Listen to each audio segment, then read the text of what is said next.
Committee, thank you very much. I'm sorry I'm running a little bit late today. It's my fault. Members, if you will log in. If everybody's logged in, we'll go ahead and take attendance. Madam Clerk, will you take attendance, please? Please log in and take the roll, please. Mr. Chairman, you have 6 present. You have a quorum. Thank you, Madam Clerk. Members, anybody have anything for the committee before we get going?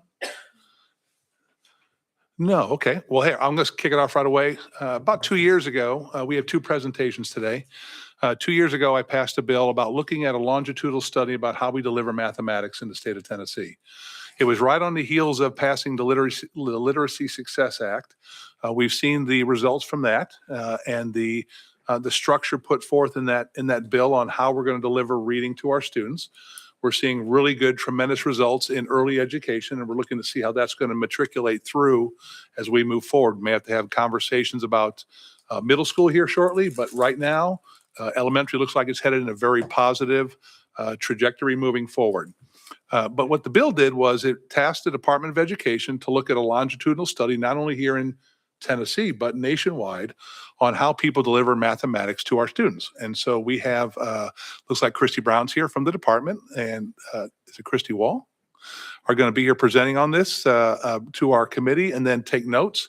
And then if there's something that this committee sees deemed necessary that we're going to have to do for mathematics, I have a committee bill, a caption bill here that we can put stuff on there and run as a committee to move forward to make mathematics better. So if no objections, we're going to go out of session. We're out of session. If you'll come forward, Department of Education, identify yourselves, and then you can give us your presentation on what you found.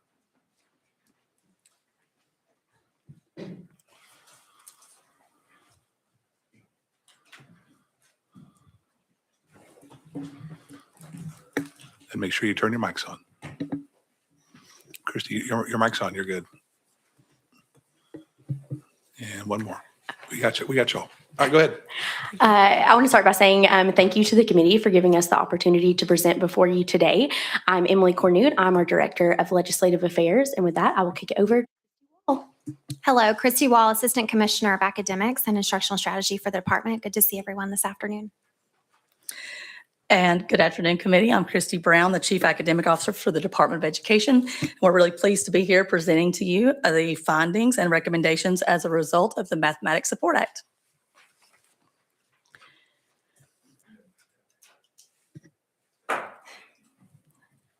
So we are going to review the statutory requirements. We're going to present information from a landscape analysis, data and key findings.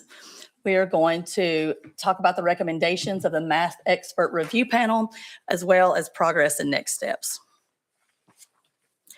Chapter 551 of the Public Acts of 2024, codified in Tennessee Code, annotated 49-233 and 34, established several requirements for the Tennessee Department of Education. First, we prepared a landscape analysis of K-8 mathematics practices in Tennessee districts and educator preparation providers.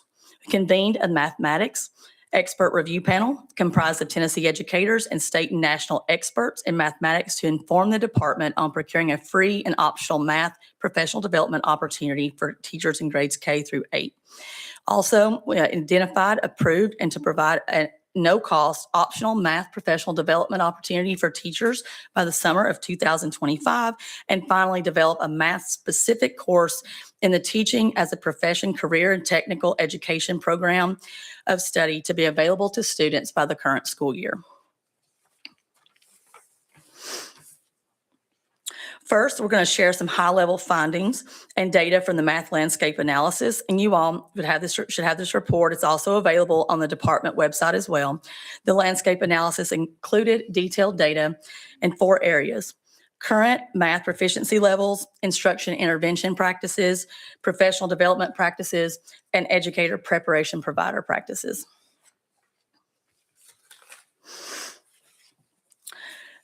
The 2024 National Assessment of Educational Progress, or NAEP, often referred to as the nation's report card, provides a broad national overview of student achievement and trends by evaluating a sampling of students within a subset of schools in each state. NAEP is administered biennially, and the 2024 administration occurred in January through March.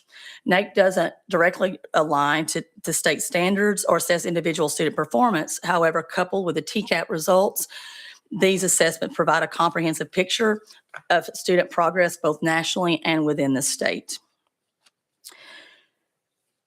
The most recent results show that Tennessee students outpaced the nation in improvement in 4th grade and in 8th grade math. In fact, while national average scores declined from 2022 to 2024, Tennessee's improvement is one of the few bright spots across the country. And math scores for several student groups also showed improvement. 4th grade students in our state improved with a 6 percentage point increase in math for 4th grade, and 8th graders had a 7 percentage point increase as well. These gains led to Tennessee's state ranking improving by 10 positions nationally, both in grade 4 and in grade 8 from 2022 to 2024. Tennessee has also seen steady gains and increases in math TCAP proficiency across all grade bands during the same time period. TCAP results from spring 2025 were reviewed and are also included here to demonstrate our continued gains in math. Overall, 42.2% of students are proficient in math, which is about 11,000 more students than the year before. This can be attributed to the commitment of Tennessee's teachers in our classrooms, as well as the statewide trend suggests that our state's approach to instructional programming, teacher professional development and support, and state-level resources are starting to contribute to higher rates of proficiency. Seeing similar trends across 2 different assessments help corroborate the findings that our math scores are indeed improving over time. With that data in mind, math achievement is improving, but there's still a lot of work to be done. While average rates of proficiency have increased both on the grades 3 through 8 TCAP and grades 4 and 8 NAEP assessment, in the past several years, the majority of our Tennessee students are not yet proficient. There are also gaps in achievement among different student groups who may require additional instructional support. The following information provides data and findings related to the efforts from the department, districts across Tennessee, and educator preparation providers to strengthen math instruction. To consider a few things that the department has offered over the past several years to support mathematics, just to give you a kind of a longevity and a time stamp over certain activities that happen at the state level. Our State Board of Education adopted revised mathematics standards in 2021 that were implemented along with new state board approved curricular materials in mathematics during the 2023-2024 school year. During this time frame, the department awarded 110 districts a 2-year math implementation grant to support this transition both in math instruction and the use of their new materials during the 2022 to 2024 timeframe. The department has also provided resources such as the instructional focus documents, instructional practice guides, and other mathematics-related supports to help our district leaders, our building leaders, and our educators help strengthen mathematics instruction across the state. The department has also offered a free middle grades 5 through 8, mathematics training for teachers during the summer of 2024. Training modules were made available through our website and our learning platform, as well as in-person trainings occurred to specifically support our middle grades math teachers. The department surveyed the LEAs or school districts across the state, and we had 118 of our school districts that responded to the survey in the fall of 2024. And the survey asked about their professional development practices and their needs. You can see here that most districts chose to focus their professional development efforts the prior year on supporting teachers in adapting to the newly revised mathematics instructional standards, academic standards, as well as implementation of new curriculum materials. Differentiating for students who are experiencing challenges in math and building teachers' math content knowledge were the top 2 professional development needs in every grade band. And the most common way that professional development was delivered in school districts was with ongoing professional learning communities that were embedded during the school day. followed by in-person workshops. And school districts also used a variety of professional development providers, including vendors that were chosen by the districts, some through the math implementation network grants that Dr. Wall mentioned. They use current expert educators in math, as well as options that were provided directly by the Tennessee Department of Education. The department also surveyed educator prep programs across the state to explore practices used to prepare math teachers for educator licensure. And 44 out of 45 of the educator prep providers responded. This included 27 private colleges or universities, 10 public universities, 3 education-related organizations, and 3 school districts that are approved as their own educator prep provider. The math-related endorsements offer a range of more generalized endorsements and the grade bands of pre-K and 3 and elementary grades 3 through 5 to more specialized endorsements that exist in grades 6 through 8, 6, 10, and endorsements in math 6 through 12, where teachers are more likely to teach math more exclusively than in the lower grades and where they may be responsible for other subject areas to be taught throughout the day, literacy training, other content areas that the lower grades teachers may be responsible for teaching. The number of math content courses required for candidates varies by endorsement areas, and the EPPs were also surveyed about that information. As candidates are seeking higher grade level endorsements, they're more likely to complete more required coursework in their preparation. And for candidates seeking early childhood pre-K through 3 endorsement, most EPPs required either 2 or 3 content courses, and EPPs typically required about 3 math content courses for endorsements in elementary K through 5. The majority of educator prep providers offering math grades 6 through 8, the math 6 through 10, and 6 through 12 endorsements require candidates to complete more than 3 math content course in their coursework and preparation throughout their education before being a teacher. These teacher candidates' coursework and licensure assessments are also more specialized to specific math content.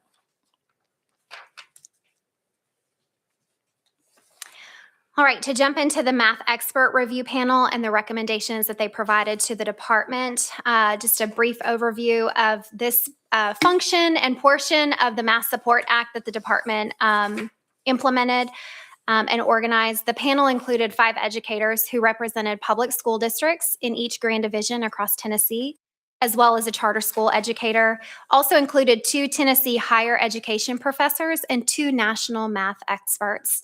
The group of panelists convened in the fall of 2024 with these 3 items as marching orders and articulation of the work.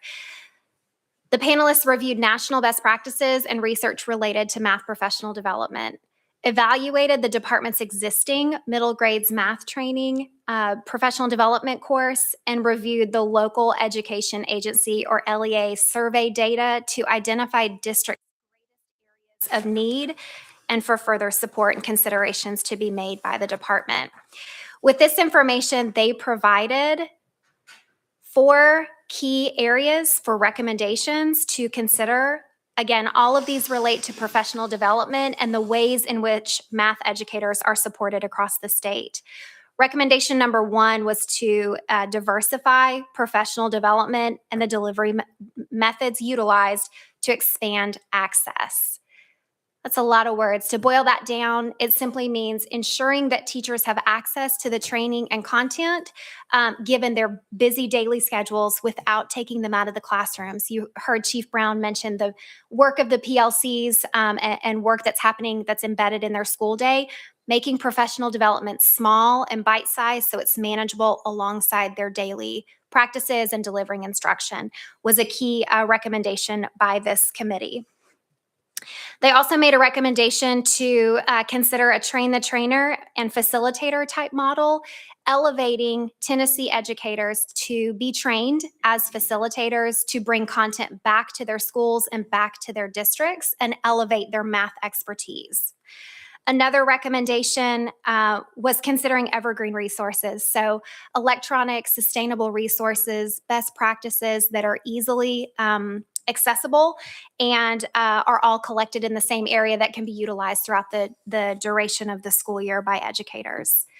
There was also a recommendation, an element of this recommendation was to support pre-service educators and provide access to in-person training and professional development for our student teacher candidates, as well as our EPP faculty members and our ed prep providers across the state.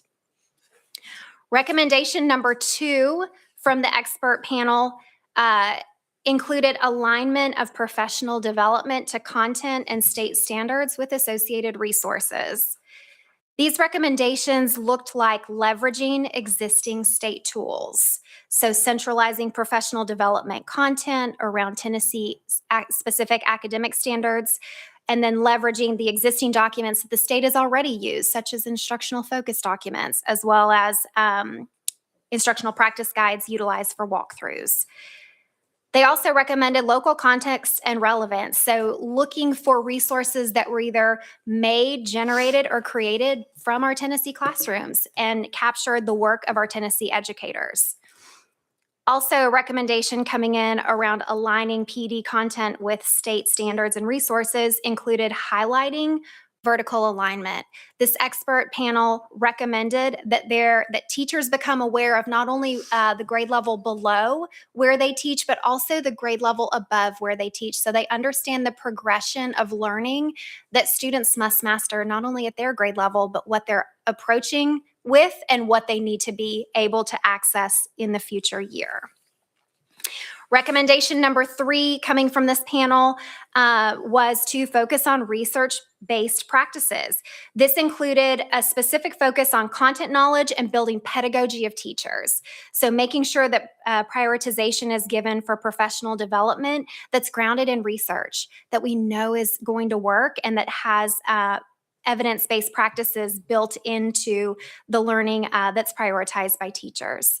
Also, inclusion of vocabulary and strategies, emphasizing that an accurate math vocabulary starting from the early grades helps students learn over the course of time throughout their mathematics courses with practice to problem-solving approaches and critical thinking. Also, connected to recommendation number 3, rationale for practices, providing teachers the why helps teachers understand a rationale in making it easier for them to apply these best practices and understand a larger, more conceptualized picture. The final recommendation number 4, that was called out by this expert panel was to support differentiated instruction for diverse learner needs. This included integration of differentiation, specifically supporting English learners and students with disabilities and those at risk for math difficulties. Also including strategies in supporting advancing and accelerating learners. So ensure that there's learning happening at all levels that a student may need. Also, again, explicit vocabulary instruction, building an academic vocabulary related to math helps provide connectivity to conceptual understanding from kids, giving them the words to access the content and the material in their mathematics classrooms. Also, final recommendation for number 4 was, again, the grade-banded cross-grade training, understanding the vertical alignment of what students are learning in progression as they move through each grade.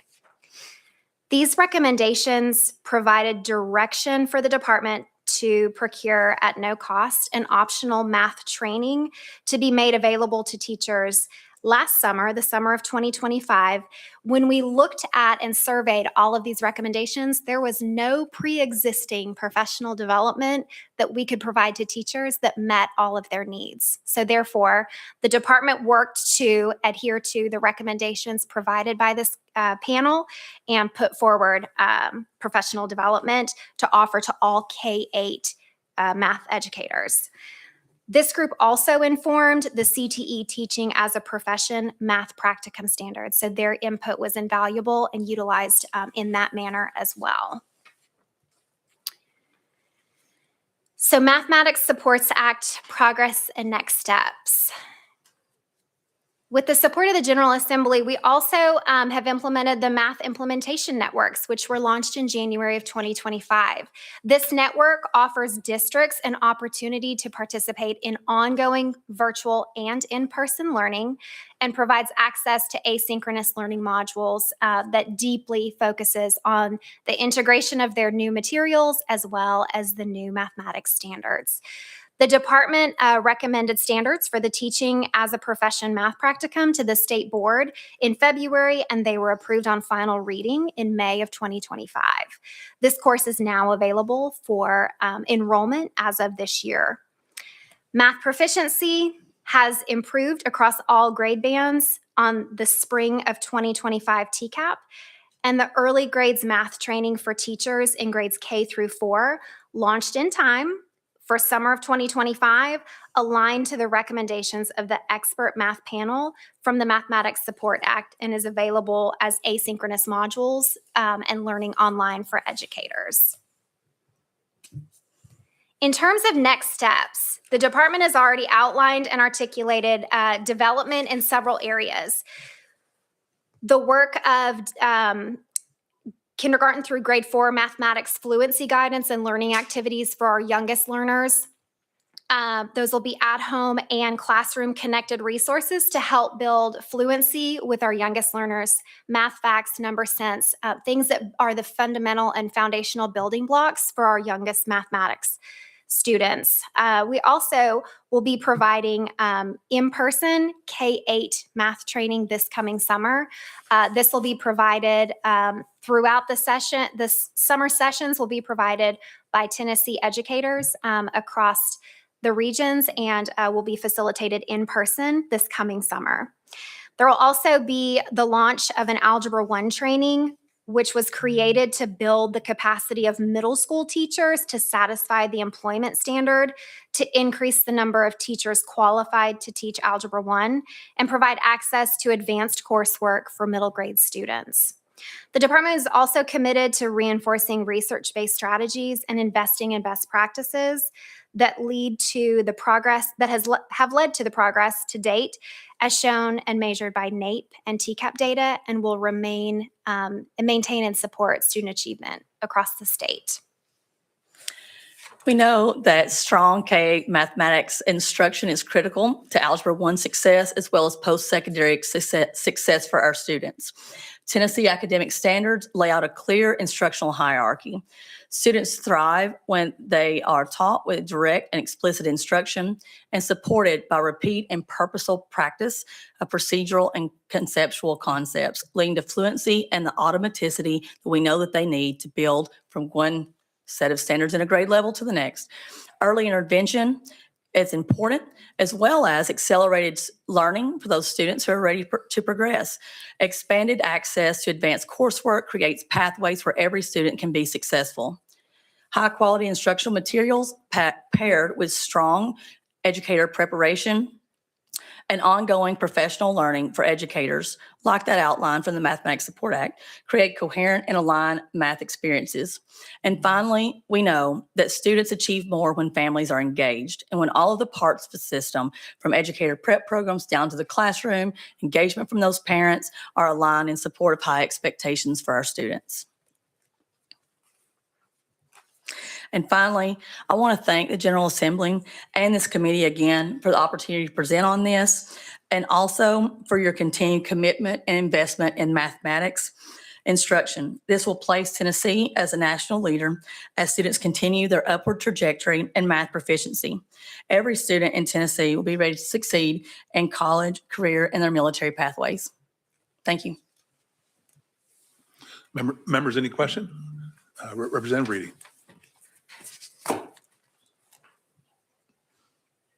Pressure button. Oh, turn it on. Yeah. Here we go. Looking at the NAEP website, first of all, thank you for being here today.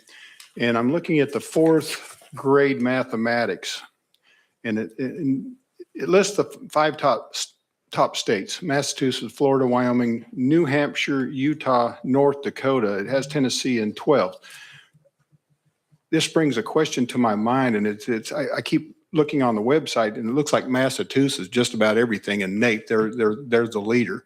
Have we looked at that state, maybe seeing how they're teaching? Why are they being number one across the nation compared to all of us? And are we trying to learn from other states that are excelling more than the state of Tennessee? Ms. Brown. Yes, sir. Thank you for the question.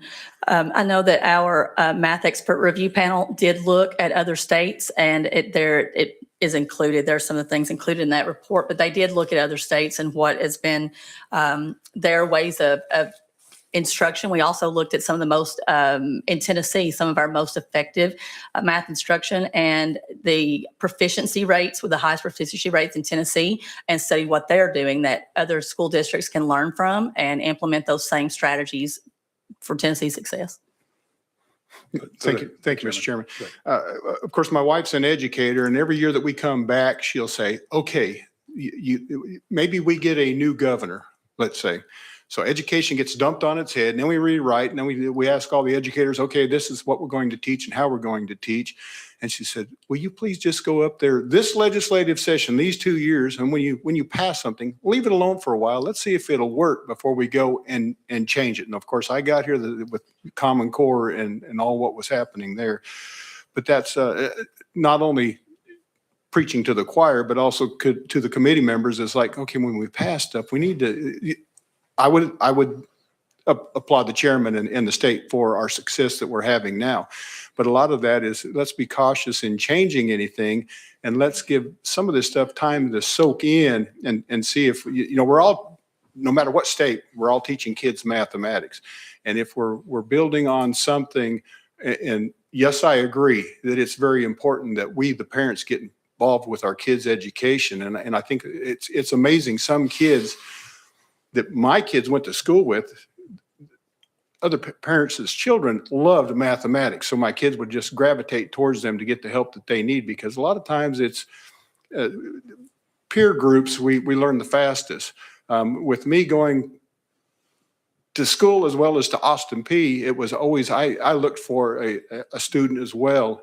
And I always tried to place my schedule so right after math class, I had free time when we'd go to the library and we'd hammer out these problems, because I was slow in math. I agree. But I think that's kind of the learning tool that we all need to learn from, is that younger generation that's already taking it and already got their arms wrapped around it will help us to achieve greater scores in the future. But thank you for the time. Thank you, Mr. Chairman. If you could, for the committee, and if you'll get it to me, the study group you had, if you give me the states that they looked at also, I'll make sure that the committee gets that information too. Thank you. Representative Johnson? There you go. Okay. Thank you so much for this information. I taught high school, and I had to teach, because the kids stayed with me all day. It was special ed, behaviorally more than their academics. And so I had to teach all the Englishes and the sciences, and in math, I taught algebra and geometry.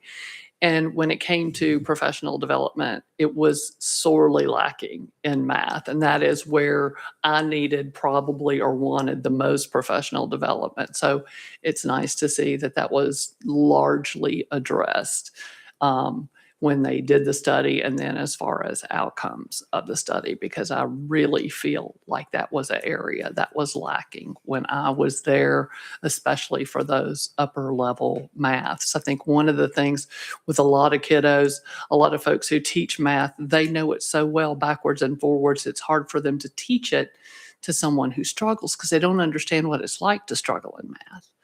And so you really need someone that understands why somebody's not getting it, like especially with algebra, which is a switch from concrete math to a whole different thing altogether. And once you can get a kid to make that switch, it's good. But a lot of people need to go back and see what that looks like to a kid who struggles. So thank you.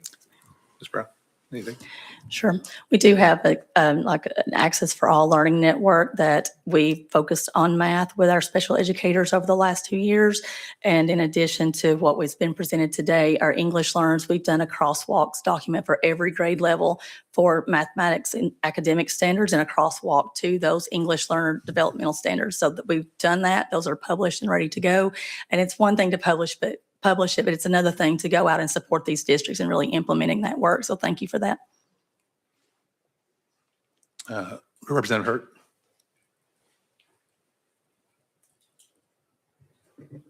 Thank you.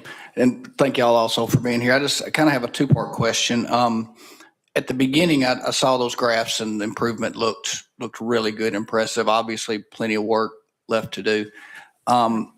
But right after that, you mentioned some resources, and I think one was like a 2-year grant from 22 to 24 that made some good difference.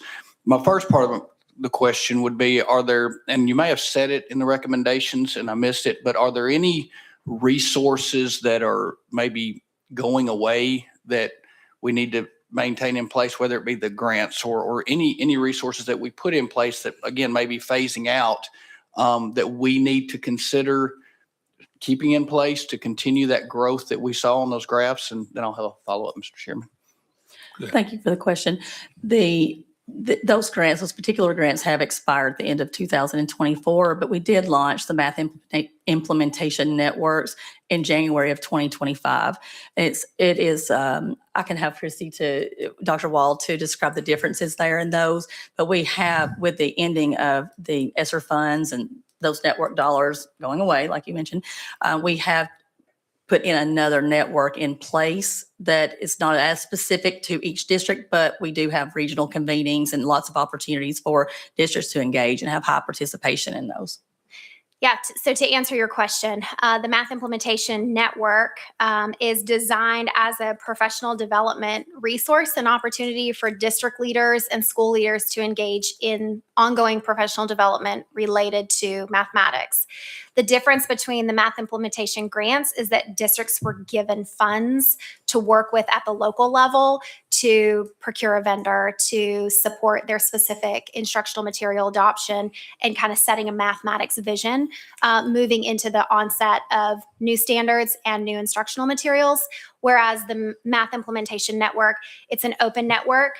Any and all of our districts can participate in it.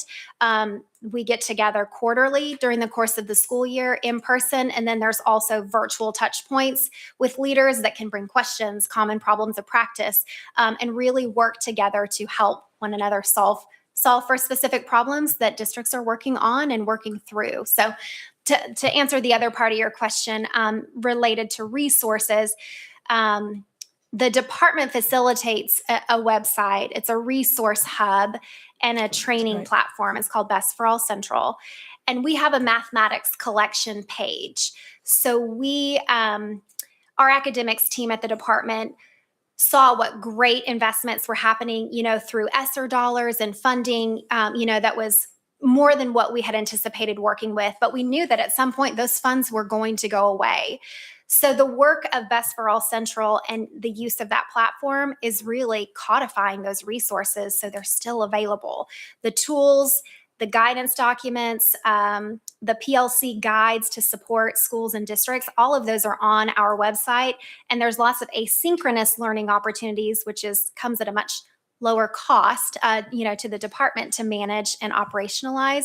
So therefore, we really used our online resource hub to try and codify the things that we knew were making a difference to districts that were not a big financial impact to the department's operations. Representative Hurt. Thank you. It sounds like you kind of took note as you worked through that and codified the things that you needed. So as far as that aspect, you're in good shape moving forward for the resources needed. And I appreciate that. The second part of my question would be on the EPPs you mentioned. It seems like those were just kind of put in place maybe in a few years ago, if I understood that right. I guess I'm asking is when we think we will see the educators coming through the benefits from that. And I know that maybe that's not immediate, but it will be down as the years go. I just kind of wondering your thoughts on that. Ms. Brown. Yes, sir. Thank you. In the Tennessee Literacy Success Act, it was required that EPPs put in, or the science of reading, the standards there to be taught to teacher candidates. So we are not having to do so much training once teachers get to the classroom. And so that has been a few years in. We've seen some gains from that. We have put in place, we have a stronger partnership with THEC in that space, and the department actually monitors the implementation of that. There's not a requirement at this point for mathematics in those there's courses, of course, and I mentioned those of how many courses that teacher candidates are required to take. And so the best practices there are embedded in that coursework. And so that is our hope, is that when they come, they're ready on day one, and we're not having to do a lot of the training. We know that it's important to have ongoing training, but really ready to teach those math standards on day one. Something that wasn't presented in this presentation, but we do have the information on, is EPPs have started to partner with their primary, I would say, like feeder schools, the school districts that they serve in their regions. And we saw the majority of the EPPs are actually using the high quality instructional materials that are adopted by the districts that they serve in instruction, and in particular for this report in math, and they do so in literacy as well. Is that information available of the EPP providers partnering with their feeders? Yes. Can you get that for the committee, and I'll make sure everybody gets a copy of it? Okay. Yes. Representative Mayberry. Thank you, Mr. Chairman. So I've been on the school board in Montgomery County for several years now, coming off of it in August. But I get data like this a lot. And this is actually one of the first times I've seen like a bar graph to compare to on the left side. So I'm on slide 7, and it gives the steps up, which is definitely as impressive, growing and going in that direction. So the question I usually have is, what's the goal? So is it 60, which is on that bar graph? Is that 60 where we're trying to be saying that that's proficient? We want all of our students to be proficient in math in Tennessee, but certainly want to continue toward that. And we've seen those gains recently. And it's not acceptable that more than half of our students are not proficient at this point. I know, and we do have a literacy goal that was set by legislation around that 70%, and that goal toward that in our TISA accountability report that districts are responsible for. I would say that the goal is all, but it's set at 70% for literacy. We passed that bill that set the benchmark of 70, and the districts have to show how they're working every 3 years on improving their districts every 3 years to reach that goal. So we're at 70 right now. So when we start to hit 70, I'm sure we'll come back and we'll raise that up to 80, 85. So Representative Mayberry. Yeah, thank you, Mr. Chairman. Yeah, and I've seen that 70% goal in my meetings, and I'm looking at it going, ooh, that's a lofty goal. So the question that I always have next is, then how are we comparing against other states? And this is TCAP. So of course it's going to be apples and oranges. You're not going to be able to really compare. But how do we know where we're faring against everybody else? Thank you for the question. So Tennessee's academic standards are very rigorous. And several years ago, there was a pretty major overhaul in Tennessee academic standards to make sure that we were competitive with other states. And the best comparison that we have is the NAEP data that I prepared showed you today as far as comparing nationwide. But I can tell you that Tennessee has some of the most rigorous standards in the nation. We are moving toward higher levels of proficiency, and it's also important, as was mentioned earlier, that all of our student groups are moving toward that goal as well.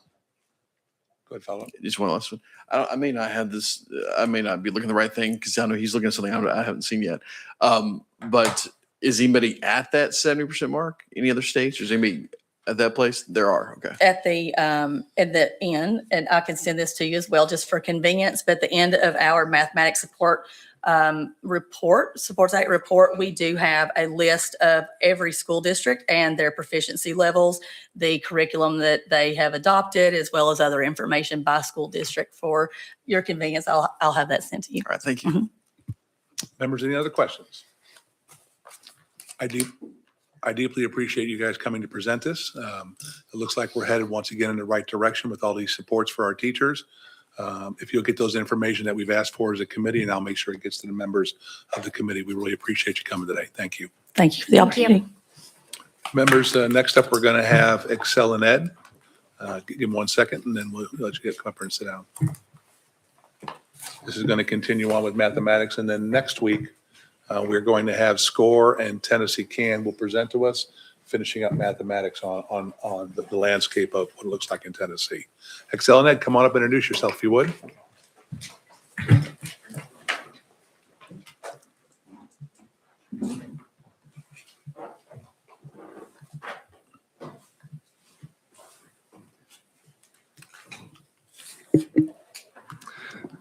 Hello, everyone. Can you hear me? You're good. All right, awesome.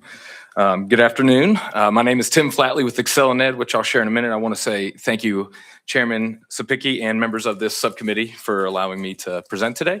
Excel and Ed is a nonprofit education policy organization founded by Governor Jeb Bush in the education work that he did in the state of Florida. Along with me is a teammate of mine, Miranda Thomas, as well. I am a policy director for math at Excel and Ed. Before I was in this role, I worked at the West Virginia Department of Education. So I've come from the state of West Virginia today. And I was a former high school math teacher. My wife is a current high school math teacher. We love math in our house, as our kids tell us. I got to hear the National Teacher of the Year last year speak on a few occasions. She's from Tennessee. She'd be really proud to have the National Teacher of the Year from Tennessee. It was really cool. And what was awesome to hear from her is when she would tell everyone in attendance how to say Appalachia. I'm going to throw an apple at you. And so that was much appreciated for someone who is Appalachia as well. So I want you all to picture a toddler, not yourselves as toddlers, just picture a toddler, someone you taught, someone you know, child, grandchild, someone like that. Okay, now I need you to pretend you have 5 cookies in one hand. All right, and if you can for me, hold 5 up. And then 2 cookies in another hand. All right. I want you to think about which hand is that toddler going to go after when you offer them those cookies. All right. Which one? Can you hold them up? 5. 5. I hear 5 from a lot of people. That toddler is recognizing the difference between those 2 quantities, 5 and 2, right there. Or is that toddler going to tell you 5 is greater than 2? They're going to write on a piece of paper 5 is greater than 2. I've actually been in some meetings where people have said 2. My children, they have 2 hands. So they're going to take 1 cookie in one hand, cookie in the other. Well, that's one-to-one correspondence. That is another mathematical skill and concept that they know and have. And so really what I'm trying to share here is that cognitive science shows that mathematical thinking grows from everyday human abilities, not rare inborn talent. I wish it did. I said my wife and I are math teachers, but that's not where it comes from. Okay, it's skills like pattern recognition, logical reasoning, spatial awareness, comparison, estimation. They're universal cognitive abilities that humans possess. All right, so I want us to think about that toddler as we move through this today. So what is the problem we are trying to solve? So let's paint a little bit of a picture here. So I want you to just view some data from a study by the Urban Institute comparing long-term impacts of different child well-being improvements. You can see here, we see health, peer relationship quality, reading test score. What's not here is math. But if we jump to this slide, math test score really jumps out. These findings, which replicate a long-standing correlation between math and adult success, come as school districts all across the country are trying to consider ways to provide more effective math instruction, especially in the early elementary years, and build a stronger connection in the K-12 setting to local workforce needs. So specifically, the analysis shows that improving math scores for children up to age 12 is associated with larger increases on earnings by age 30 than any of these other equivalent improvements. Also, I wanted to call your attention to research findings around data science skills. Nearly 1 in 4 job postings ask for some data science skills, and some carry up to a 17% wage premium. So we see the importance of math and data science skills. You can explore more about Excel and Ed's data science education research using that QR code or a link provided. But then, what are we up against? Here are some narratives, national narratives related to student performance.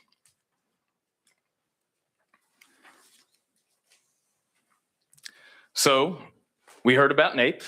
Thank you for sharing that earlier. Just wanted to call your attention across the country. Grade 4 NAEP in 2024, there were 39% of students who were proficient. think it's more important for us, though, to think about the number of students who are not proficient. That would be 61% of students are not proficient. And that's all the way back to the 2000 levels of proficiency. In grade 8, we see that 28% of our students are proficient, meaning nationally that 72% of students are not proficient. So let's take a look at the Tennessee NAEP data. We saw where they were in terms of state rankings, but now let's look at the percentage. Okay, you can see that Tennessee is performing better than the national average, which is fantastic. That is awesome. But I want to call your attention to that 42% of those fourth grade students scored proficient or advanced. So what percent of students scored below proficient?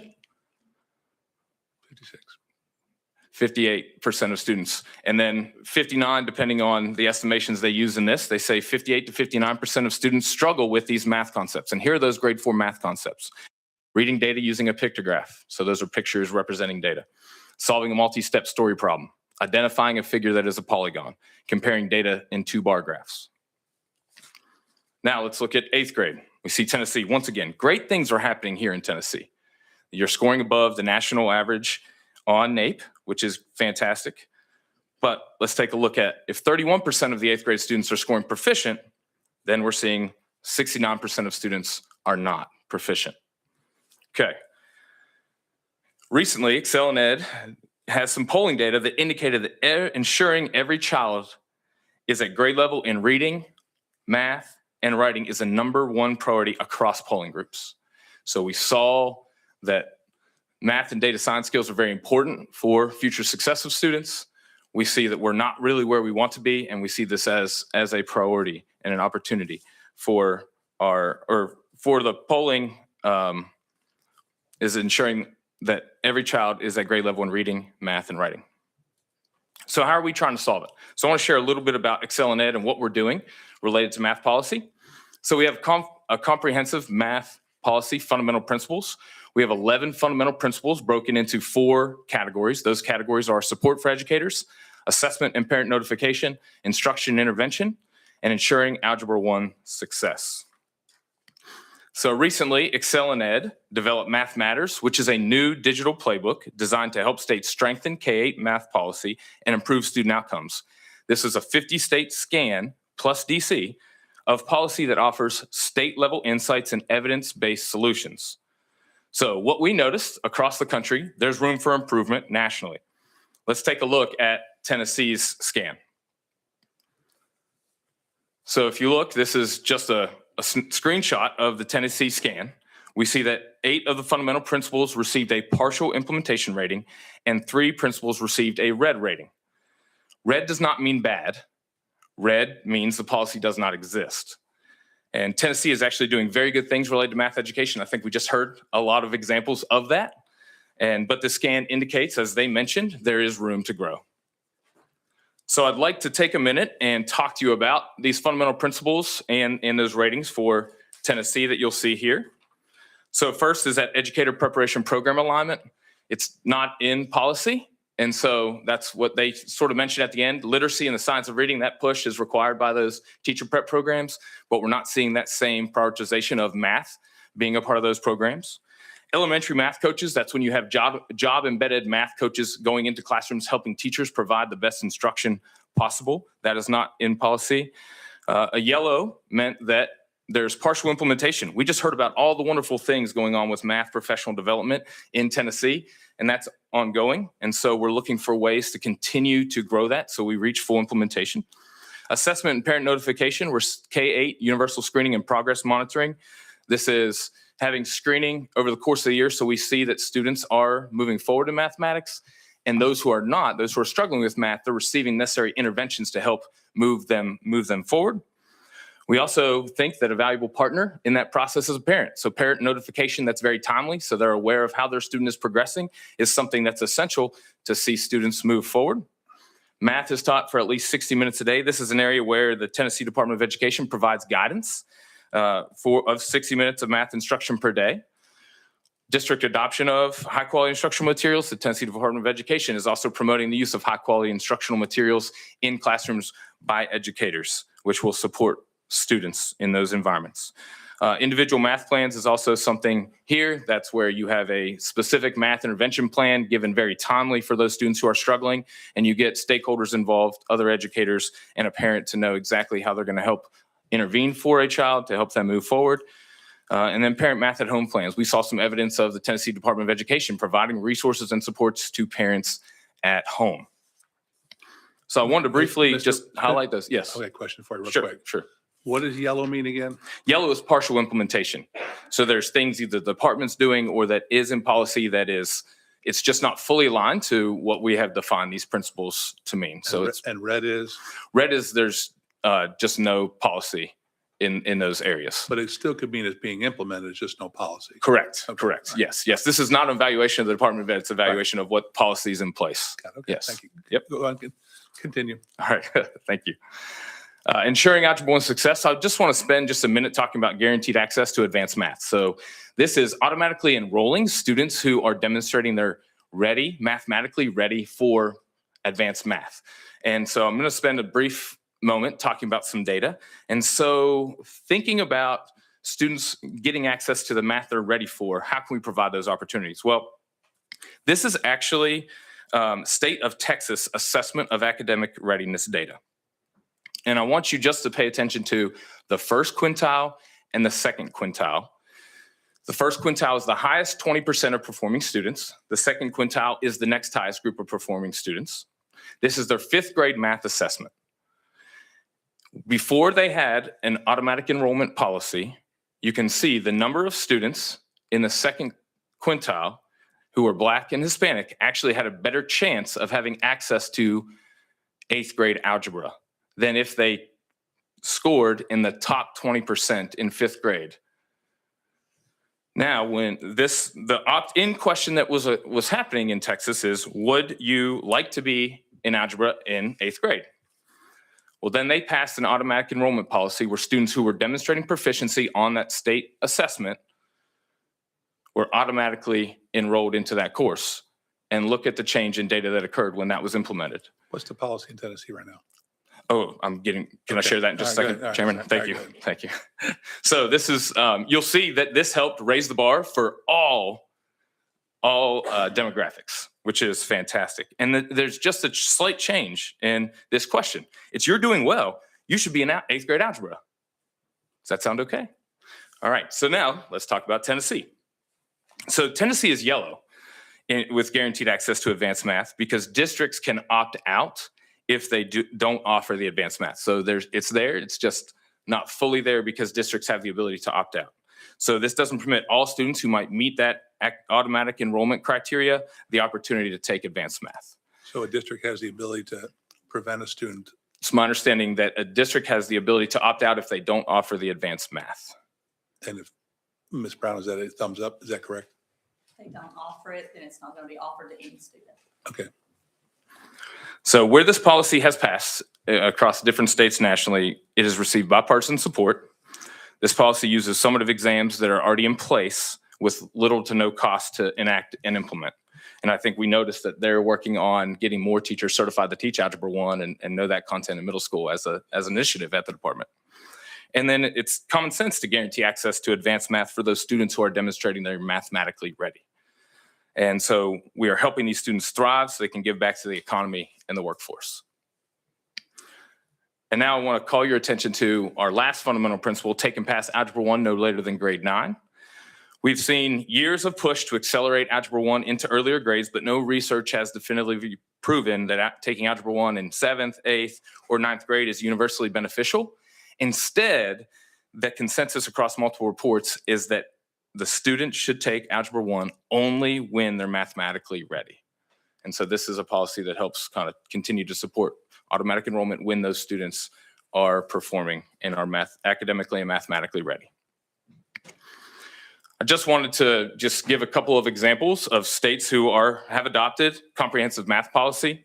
So there are others exploring math policy. That's not just these 2 states. We're seeing a southern surge that's occurring with interest in math education policy, and there's just a couple of examples for you. To explore more, we have mathmatters.org, and feel free to explore. It's a deeper dive into Excel and Ed's 50. Go back. Oh, sorry.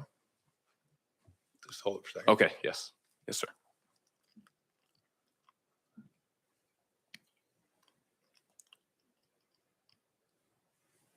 Okay.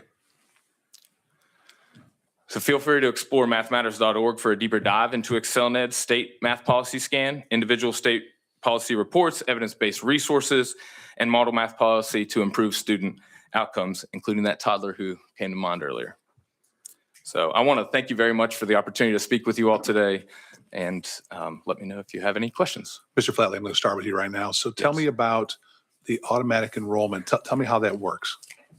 So it's, typically, states will utilize the state assessment that's already given.